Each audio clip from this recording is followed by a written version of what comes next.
Alors bonjour et bienvenue pour cette nouvelle vidéo sur la plus grosse des blessures pour les hypersensibles et les très hauts potentiels. Et j'ai envie de partager à la fois l'origine en fait de cette blessure et à la fois pourquoi tu vis ça en fait. La plus grosse blessure en fait des hypersensibles et des très hauts potentiels, c'est l'indifférence. C'est quand, dans son enfance, on n'a pas, on n'a pas eu ce miroir réfléchissant de qui on est. Et alors, comment ça se passe? Ça se passe que quand l'enfant essaie d'exprimer quelque chose, eh ben, le parent, que ce soit voilà, le parent de référence ou même les deux, ne vont parler que d'eux-mêmes. Et c'est vraiment lié à oui, des parents qui sont centrés sur leur nombril et qui vont passer leur temps à eux-mêmes chercher en fait un miroir à travers l'enfant. Et comme l'enfant, lui, n'a vocation que à faire plaisir aux parents, eh bien, il va finir par devenir le parent du parent, voire le thérapeute en fait du parent. Souvent, c'est la mère, en fait, la première personne qui est ciblée. Et l'enfant, du coup, lui-même, lui, n'a pas de miroir réfléchissant, ce qui va vraiment créer une énorme blessure narcissique. Et c'est super important, surtout quand plus tard, eh bien, on s'ouvre en fait à la spiritualité parce que, ou dans le développement personnel, parce que dans le développement personnel, qu'est-ce qu'on nous dit? On nous dit qu'il faut tuer l'ego. Sauf que bah, quand tu as cette blessure-là, tu comprends que c'est tout l'inverse, qu'au contraire, il va falloir que tu deviennes égocentré. Et de comprendre que finalement, s'occuper de soi, prendre soin de soi, ce n'est pas égoïste. Ce qui est égoïste, c'est justement de faire ce que tes parents t'ont appris, c'est-à-dire demander à l'autre d'agir selon une certaine manière, de te donner des choses que tu n'as pas forcément besoin et d'exiger de l'autre quelque chose qui n'a pas forcément envie. Ça, c'est égoïste. Mais de penser à soi, euh, de prendre soin de soi, au contraire, c'est ça en fait la maturité. Et souvent, il y a beaucoup de confusion. On a peur en fait d'être égoïste. On a peur de, voilà, de ne pas être comme les gens veulent. Et on va passer notre vie, en fait, l'hypersensible, le THPI, va passer sa vie à quelque part mettre ses antennes sur l'extérieur, à se demander ce que l'autre attend et ce dont l'autre a besoin pour pouvoir le lui donner. Sauf que en faisant ça, évidemment, il a une posture de sauveur. Et quand on tombe dans le triangle dramatique de Cartman, le sauveur, eh bien, forcément, on finit toujours par jouer les trois rôles. On va devenir, l'autre va, si tu joues le sauveur, c'est que l'autre joue la victime, et tu vas finir forcément à devenir un bourreau pour demander à recevoir de l'aide de l'autre. Donc finalement, c'est un schéma hyper toxique dont il va falloir se défaire. Et la seule façon de se défaire, c'est justement eh bien, de reprendre en fait ton pouvoir personnel, de t'occuper de tes blessures et de ne plus prendre en charge les blessures de l'autre. Et évidemment, ça va demander beaucoup d'efforts parce que, eh bien, ça a été ton modèle en fait de suradaptation et ça a été surtout un modèle pour recevoir en fait de l'amour. Mais tu comprends bien que en faisant ça, il y avait déjà un gros problème, c'est que ta mère ou ton père ne t'aimait pas pour qui tu étais, mais pour ce que tu donnais ou ce que tu faisais. Et à ce moment-là, on passe d'un amour conditionnel à on passe d'un amour inconditionnel, c'est-à-dire ce à quoi, eh bien, normalement l'enfant a droit, à un amour conditionné. Ce qui se passe aussi, c'est que souvent, la raison pour laquelle l'indifférence est si traumatique, c'est que l'enfant va se construire justement à travers l'image qui est reflétée chez l'autre, chez le parent. Le parent est un réflecteur en réalité.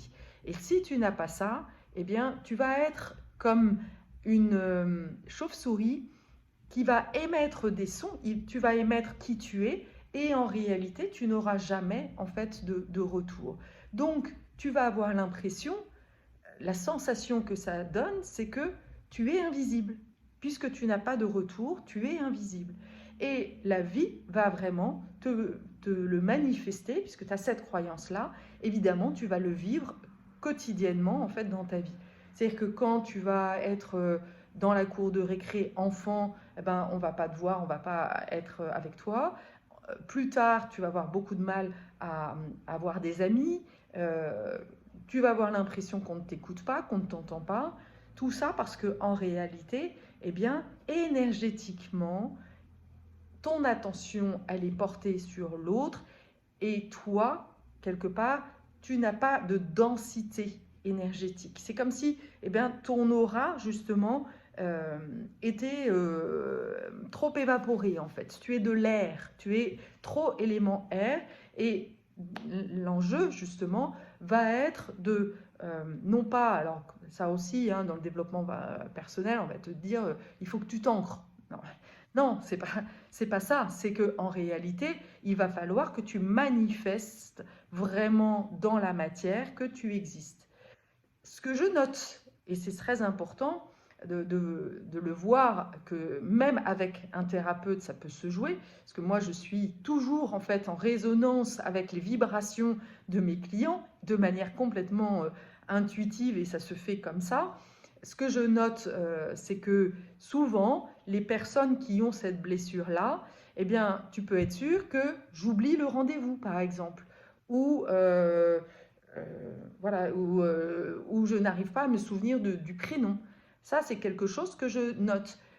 Et le pire, en fait, à faire dans ces cas-là, c'est que si tu tombes sur moi et que, par exemple, j'oublie ton rendez-vous, que tu me dises, que tu te dises, ah ben non, c'est pas grave, bah voilà, de nouveau, je suis rejetée, de nouveau, je suis ci, de nouveau, je suis ça. Là, tu tombes justement dans la victimisation. Tu es tellement blessé, en fait, d'avoir été rejeté, et encore plus par une professionnelle, que, eh bien, tu pourrais retomber en fait dans la victimisation. Alors qu'en réalité, qu'est-ce que tu devrais faire? Surtout de la part d'une professionnelle, tu serais en droit de m'engueuler, tu serais en droit de dire que ce n'est pas sérieux, ce n'est pas normal en fait de ne pas noter son rendez-vous. Ça serait légitime. Et du coup, moi, je pourrais être une figure justement sécurisante pour pouvoir stable pour reconnaître que en effet, eh bien, tu as raison et que je suis désolée de ne pas t'avoir noté. Et ce que je note, c'est que souvent, quand on rétablit en fait les choses, que la personne, on arrive finalement à se voir, la personne me dit ah ben c'est pas grave, ah ben j'ai loupé ton rendez-vous, je suis désolée, ah ben c'est pas grave. Si c'est grave, tu vois que les paroles sont vraiment hyper importantes et que l'important en fait dans l'histoire, c'est de voir que, et le travail thérapeutique, et surtout avec une personne comme moi, permet justement d'ouvrir un champ de conscience. L'important, c'est pas de me rejeter et en effet de dire de changer de psy parce que, parce que je n'ai pas répondu en fait à ton appel. Non, le plus important, c'est d'être conscient de ce qui se joue dans ce que l'on vit. Et c'est vraiment le travail que moi j'aime faire, c'est-à-dire c'est se rendre compte que quand on travaille quand on ouvre en fait un champ de conscience et que l'on commence à travailler sur soi, eh bien il y a beaucoup de choses qui vont se manifester eh bien, dans l'invisible. Moi, au début, en fait, quand j'étais thérapeute et que ça m'est arrivé, de louper des rendez-vous, j'étais mais vraiment hyper mal, je me sentais coupable, je me sentais nulle, je me sentais vraiment... Et puis, au fil de l'eau, j'ai fini par comprendre que, ben non, en fait, c'était pas, je dis pas que c'est normal, mais que ça fait partie de la nature, c'est que ça vient mettre en lumière, eh bien, une blessure, en fait, du client. Et que cette blessure, eh bien, l'enjeu, ça va être justement d'aller voir l'origine, d'aller en comprendre l'origine et de s'en libérer. Et rien que le fait d'avoir une personne comme moi qui reconnaît pour le coup, contrairement à ton parent qui lui nie, qui est tout le temps en fait, quoi que tu lui dises, même si tu lui dis mais voilà, j'ai souffert de ci, de ça, eh bien ton parent va toujours être dans le rôle de victime, dans l'intention d'être sauvé par toi. Et tu finis toujours en fait, tu continues dans ce cycle infernal. L'enjeu, justement, avec une thérapeute comme moi, c'est peut-être de le revivre. Je dis bien peut-être, parce que ça fait partie des champs du possible, et que ce soit avec moi ou avec quelqu'un d'autre, hein, c'est ça qui est important de noter, c'est que ça peut se passer avec une autre thérapeute, mais que si ça se rejoue, eh bien, tu vas pouvoir, à ce moment-là, eh bien, avoir une personne responsable qui va assumer, justement. Et là, du coup, tu vas être reconnu dans ce que tu as vécu.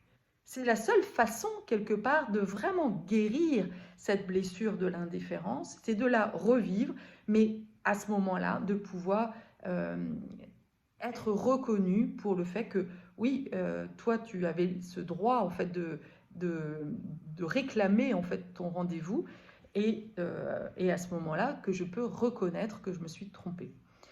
Et c'est pour ça que c'est super important, quoi qu'il arrive, que ce soit avec un thérapeute, que ce soit avec un amoureux, quand tu revis en fait cette blessure de l'indifférence, s'il te plaît, ne fuis pas, ne disparais pas. C'est ça en fait, la façon dont on va guérir d'une blessure, c'est justement d'aller chercher l'équilibre, rétablir l'équilibre. La nature est faite d'opposés. Il y a la lune, le soleil, l'ombre, la lumière, le blanc, le noir. Voilà, tout est opposé en fait. On a dans la nature vraiment les opposés, que ce soit, oui, il y a des animaux qui bouffent les autres et puis il y en a d'autres qui font du bien aux autres. Voilà, et tout ça s'équilibre en fait. Sauf que, et ça, cette vérité, elle est aussi à l'intérieur de toi. Si tu as un déséquilibre d'indifférence, c'est-à-dire que tu n'existes pas, si tu ne manifestes pas vraiment dans la matière que « oh, j'existe, je suis là et pas auprès de ta mère, puisque elle, de toute façon, il n'y a pas d'écho possible, mais avec les autres personnes qui vont agir comme des substituts quelque part de ta mère. Je vais te donner un exemple. J'ai cette blessure en fait de l'indifférence. Donc de l'indifférence qui est d'ailleurs rattachée quelque part à la blessure de l'abandon. C'est je n'existe pas et donc du coup j'ai le sentiment oui que l'on m'a abandonné, mais pas dans le sens physique, dans le sens je suis une orpheline, je n'appartiens à rien, à personne quoi quelque part. Et c'est ce qui fait que enfant, peut-être que tu as été traversé très tôt par des sentiments d'être une enfant adoptée et parfois même d'aller dans des pensées suicidaires parce que tu te dis mais de toute façon si je disparais tout le monde s'en foutra quoi. Donc ça c'est ta blessure, mais si tu as cette blessure, c'est que ton défi, ce que tu es venu apprendre dans cette vie, c'est justement de te manifester, de prendre ta place, voilà, et de le faire tant que les gens ne voient pas, c'est que tu ne manifestes pas suffisamment en fait, c'est que tu n'oses pas te montrer, parce que à chaque fois, oui, dans te montrer, tu as peur de revivre ça. Sauf que c'est un cycle infernal, il va falloir prendre le risque justement de te manifester pour faire l'expérience que finalement, les choses changent. Donc je te disais, je vais te donner un exemple. Il y a une période de ma vie où j'ai vécu beaucoup cette blessure de l'abandon, surtout dans mes relations amoureuses.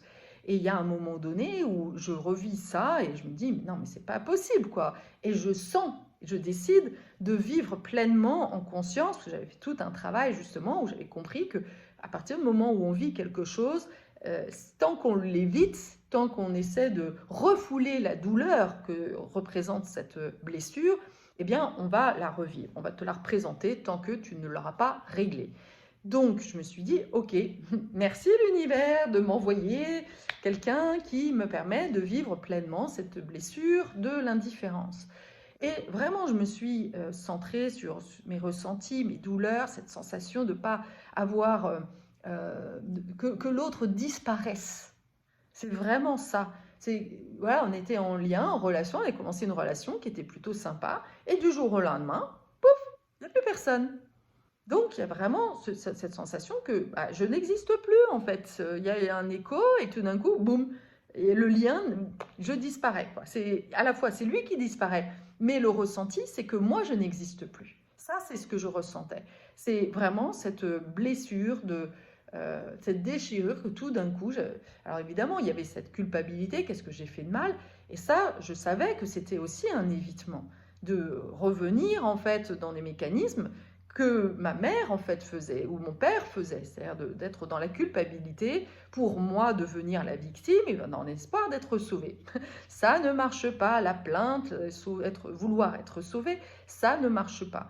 Donc du coup, je vais à l'intérieur de moi, je demande à être accompagnée, je cherche un accompagnant et je vis pleinement cette souffrance en fait de ne plus avoir l'autre en fait, de ne plus d'avoir ce sentiment ouais, d'être perdu en fait. Et là, vraiment, je traverse ça pleinement, en conscience, et évidemment, c'est vraiment très désagréable, mais il y a un moment donné où, ok, et c'est assez rapide finalement, quand on fait régulièrement, pardon, euh, on sort assez vite en fait du tunnel. Et après, je me dis, ok, bah là voilà, c'est super, et, euh, et très rapidement, je me dis, ok, mais je ne peux pas rester comme ça en fait. Le plus important, c'est que je le manifeste en fait dans la matière. Ok, lui décide de ne plus me parler, mais moi, j'ai envie en fait de comprendre, de savoir ce qui s'est passé. Alors qu'est-ce que j'ai fait? Je suis allée chez lui, je suis allée le confronter à son absence et à son indifférence. Et là, curieusement, contrairement à tout ce que j'aurais pensé, je pensais qu'il allait me fermer la porte ou qu'il allait continuer à jouer la différence. Ah bah non, il m'a accueilli comme si c'était normal, voilà, et comme si de rien n'était en fait. Je pense qu'évidemment, il était très surpris parce qu'il ne s'attendait pas du tout à ce que j'ai ce courage en fait de dépasser ça. Et je sais qu'en faisant ça, eh bien, j'ai réparé quelque chose à l'intérieur de moi. C'est-à-dire que je suis... j'ai préservé mon intégrité. J'ai dit, j'existe. Et ce que tu fais, et je lui ai dit, ce que tu as fait est juste, vraiment, c'est nul. Il n'y a pas de mots. C'est pas courageux. Et Et je lui ai dit, je ne comprends pas, on aurait pu en parler, quoi. Je ne suis pas, ok, peut-être que tu avais peur, peut-être tout ça, mais parlons-en, quoi. Et on a passé un moment, voilà, on s'est expliqué, et donc du coup, là, j'ai pu clore la relation, et j'ai fait bien plus que ça, évidemment. J'ai clos cette relation, mais c'est comme si j'avais clos un dossier du passé. Et donc, à partir de ce moment-là, je peux décréer, voilà, j'ai décréé et j'ai modifié.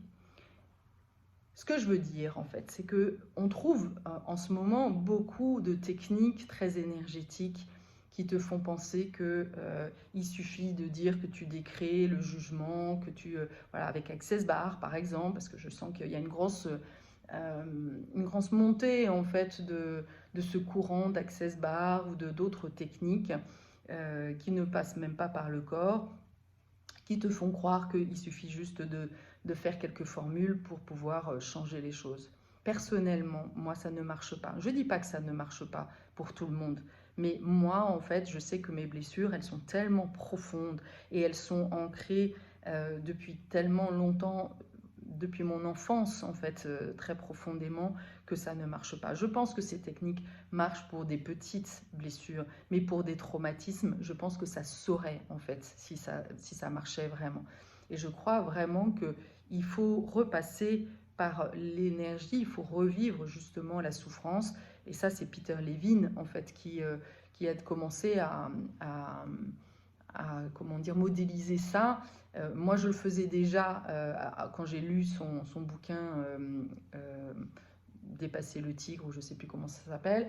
Mais en tous les cas, pour moi, et je sais que quelque part, toutes ces techniques viennent nourrir cette envie, cette illusion qu'on n'a pas besoin de repasser par la souffrance pour pouvoir se libérer, que l'ego et le mental veut éviter de souffrir. Et c'est tout à fait légitime.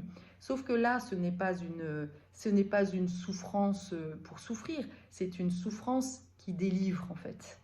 Donc, en fait, moi j'appellerais ça plutôt une délivrance. C'est comme accoucher, c'est comme si, voilà, et ça aussi c'est un peu un courant, c'est-à-dire qu'on a passé tout un moment, il y a eu une mode où quelque part on a dit, bah non, il ne faut pas que la femme souffre pendant l'accouchement. Donc on a été jusqu'à démultiplier eh bien, les césariennes par exemple. Mais c'est dramatique et aujourd'hui il y a des études qui démontrent que c'est dramatique en fait les conséquences pour l'enfant parce qu'il n'y a pas eu cette contraction et dans la naissance, dans la naissance par voie basse, eh bien il y a des tas de choses en fait qui se libèrent. Alors je ne sais pas tout, mais en tous les cas je sais qu'aujourd'hui il y a plein d'études qui démontrent que la naissance par voie basse est vraiment privilégiée. Alors, bon, s'il y a des fois, il y a pas d'autre solution, même si je ne crois pas trop, mais ça peut peut-être arriver, s'il y a voilà, des fois des situations d'urgence. Mais la majorité du temps, c'est ça. Eh bien, c'est pareil, accoucher par voie basse, oui, ça passe par la souffrance. Alors, tu peux te faire une péridurale, mais il y a quand même, voilà, le corps, il y a une mémoire du corps, il va y avoir des conséquences. Et c'est le prix de la délivrance. Tu vois, donc déjà dans la nature, on nous montre en fait que la chrysalide, tout ça, enfin, il y a tellement d'exemples en fait euh, qui nous montrent qu'en fait, oui, il faut passer par quelque chose qui est pas agréable en tous les cas. Je dis pas désagréable, c'est pas souffrant en fait, parce que quand on le revit, on le vit pas du tout de la même intensité que quand on l'a vécu sur le moment. Ça n'a rien à voir. Mais il y a un malaise, il y a voilà, quelque chose qui n'est pas agréable, mais c'est indispensable pour vraiment se libérer des choses justement traumatiques et des problèmes qui te pourrissent la vie.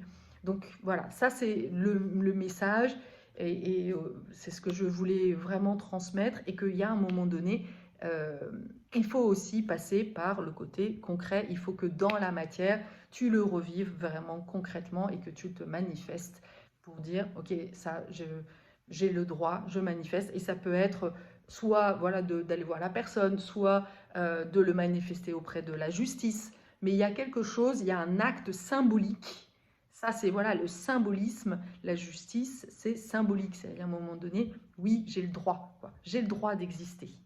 Et ce que j'ai envie de dire, c'est le message que je reçois d'ailleurs là tout de suite, c'est que justement cette blessure de l'indifférence, eh bien, elle est rattachée en réalité à une blessure d'une conception qui n'est pas désirée.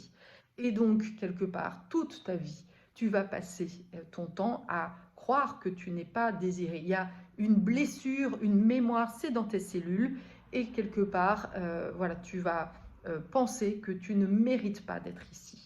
Et c'est pour ça que comme tu ne mérites pas d'être ici, bah évidemment, on te le fait, on te le manifeste.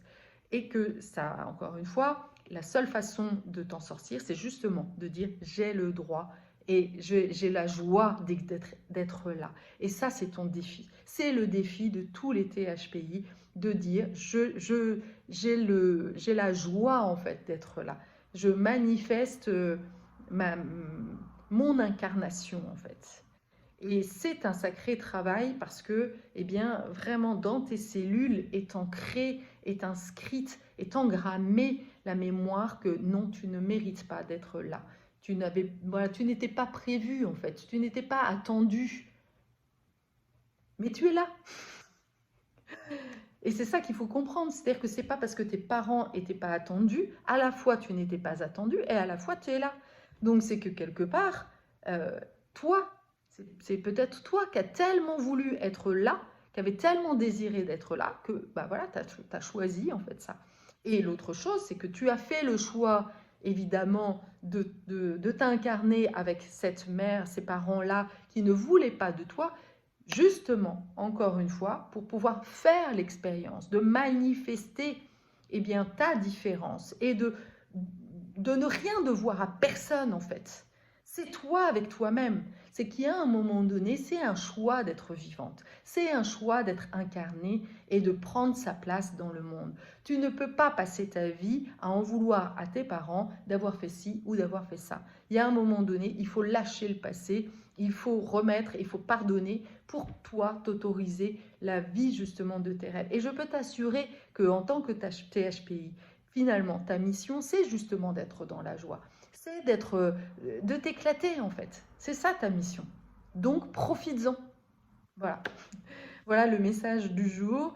Donc, je te souhaite voilà, de t'incarner, de profiter et vraiment d'arrêter de croire ça. Et si tu sens que c'est tellement compliqué que tu n'y arrives pas, eh ben, je suis là justement pour t'accompagner sur ce chemin de la renaissance, de toi voir que waouh, quelle est la beauté qu'il y a en toi, quelle splendeur tu as en toi.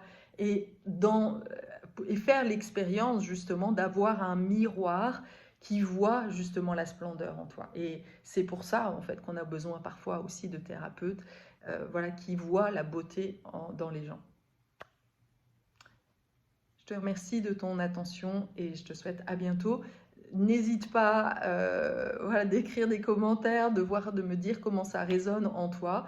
Parce que voilà, même si j'ai fait un énorme travail, que j'arrive justement à être comblée en fait et d'être autonome dans cette blessure-là, ça fait toujours plaisir d'avoir des commentaires et je m'en réjouis et je les accueillerai avec grand plaisir. À bientôt!